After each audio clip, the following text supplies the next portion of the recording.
we've done this rant now. Maybe this isn't a moment of the game. This is my rant of the game. Quit being so hard on Stuart Skinner. Like, if you're going to sit there, and I saw someone go, the Oilers would kill to have someone like Jake Ottinger. Stuart Skinner outperformed Jake Ottinger in their playoff series, head-to-head, Western Conference Final. Skinner beat Ottinger. And yes, Jake Ottinger is a better goaltender. I am not trying to tell you guys anything else, but I think it is so interesting, and maybe not so much the case this year, but last year. Everyone sat there and gushes about Jake Ottinger. And everyone sits there and gushes about the Dallas blue line. Oh my God, Lindell and Heiskanen. Oh, it's so... And they had Tanev at the deadline. Yeah. What a complete blue line. And their goalie's unbelievable. And then they look at Edmonton and go, that blue line stinks and the goalie stinks. So Jake Ottinger gets to play in front of what everyone says is an elite blue line. And Jake Ottinger is an elite goalie in his own right. He deserves all the praise he's getting.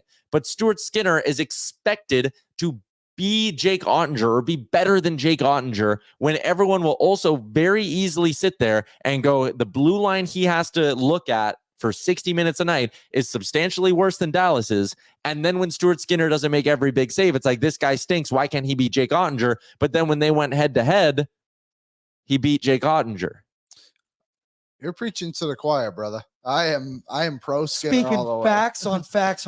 I agree. And hurting Alberta, I think put it in there. Like Skinner has an 851 this season. Oh, I know. I'm looking at it right now. He has not been as good as he needs to be so far this season. Granted, the team hasn't either. Like they're giving him no run support. They gave him no run support on Saturday. Yep. Which would have probably helped. I agree with you. Like, I think Oilers fans, and don't get me wrong, I've thought about this too myself, like just so hurt by lack of goaltending for many years throughout the decade of darkness. And we always hear about like Dustin Schwartz and stuff. Smith and Koskinen were actually a pretty good duo. Cam Talbot came here, did well. Skinner did well. He's doing well. He's having a tough start. But like, the Oilers have had good seasons, and it just seems to be this whole narrative for a long time now that like, good goalies don't play in Edmonton. It's false. Skinner was an all-star like 2 years ago. Granted, fan vote, whatever. He also had a 915. I'm with you. I think it's just unfair. Skinner goes through stretches of being really good or an AHL goalie. Doesn't every goalie? Like, I don't know. It's ups and downs. And again, because he's the goalie that fans watch for whatever, right? 80 some or not 80, 50 some games a year. And Skinner and Ottinger had the same save percentage last season. Yeah, and like he has games where he looks like an AHL goalie. Igor Shesterkin is off to an unbelievable start this year. He's got 935 sparkling. He gave up 6 goals on 26 shots to Utah, like 3 nights or 10 days ago. Yeah, 3 games ago, I guess you could say. So that's just, again, like it's a product of just the fact you're watching him all the time. And I think it's the same thing with like Connor and Leon a lot too. Like, you watch them for 82 games a year, so you're going to be able to pick apart their deficiencies and say what's wrong with them. And you notice those things. And then when whoever comes to town, it's, it feels different. But again, I just have Skinner at a 950 last January, was the best goalie in the NHL for the back half of the year. And granted, the team was better as well. And your goalie's going to flow with the team. Mm-hmm. Skinner was one of the best goalies in the league.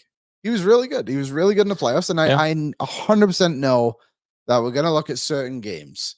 Vancouver game 1, Vancouver game 2. Like there was a couple, maybe not game 2, but there was a few in there that like he had to be better. The first 2 games against Florida, like probably need your goalie to step in and have one of those. Mm-hmm. He also went to LA and allowed 1 goal in 2 games. He allowed 2 goals in game 7 of the Stanley Cup. Turned that series around against LA. That was on Stu. Vancouver, when he came back, he was so good. Dallas, he stole Dallas. Game 6. He was the best. We had no excuse to win that game. Yeah, there was that video. Like he had like 30 plus saves in that game. They beat him on a bad bounce off the boards. Mm-hmm. He's a good goalie, and Isaac put it in there too. Like a bit different from what he said, but like the penalty kill has not helped him by any means. He needs to be better. There is no doubt about that. But he will be better because he's not this bad. Exactly. Just kind of looking again, one number that I like was Skinner. Percentage of games started above 900. Because how many times when it was the Smith Koskinen area where we like, why can't we just have a goalie who can consistently be 900 or better? Percentage of games started 900 or better since 2021, 2022, since that season, which again, that was the year. Oh no, sorry. I need to go the next season. I can't even do I got to go one more season because it kind of skews the numbers. Sorry, give me a second while I Google. Okay, goalies, granted, not a ton of them, but goalies who have played at least 100 games, I guess I could probably even knock that down for the sake of this, because you just don't want the guys who are 100. Keep talking about Stuart Skinner for a second while I give some numbers. Someone put in there too, like, how do the Montreal Canadiens consistently find good goalies? Montembeau's 27 and he's having a good 4 games. Montembeau's on waivers at one point. He's consistently a 900 goalie. Like, Yeah. I don't know. Like, that's the thing. Like, we'll be out here being like, Montembeau's so good.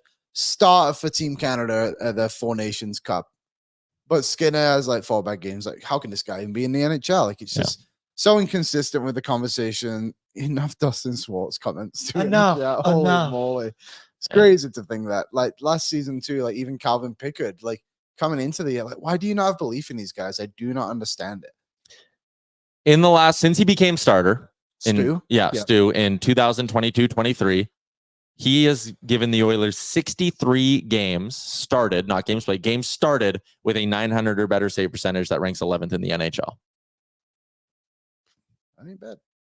That'll help. Like, and again, he's young. He's been thrust into having to be a number 1 goalie when this was never the plan. Yeah. Like, you got to have patience with these guys. And like someone earlier was like, $2.6 million. He makes that because he sucks. No, he's actually one of the best value contracts in the NHL. So, like, we need to stop with this. It's so ridiculous. I don't know. Skinner hate just drives me nuts. Right in the wave. And again, he needs to be better. But acting like he's the sole reason the Edmonton Oilers are 2-4 is so bananas. Yeah, it's not fair. I just think you need to support these guys a little bit more. What's up, Nation citizens? If you like that video, then you need to be subscribed to the Oilers Nation YouTube. Podcasts, live shows, exclusive interviews, and analysis. Everything you need from your favorite voices at Oilers Nation. And you don't want to miss any of it, so hammer that subscribe button.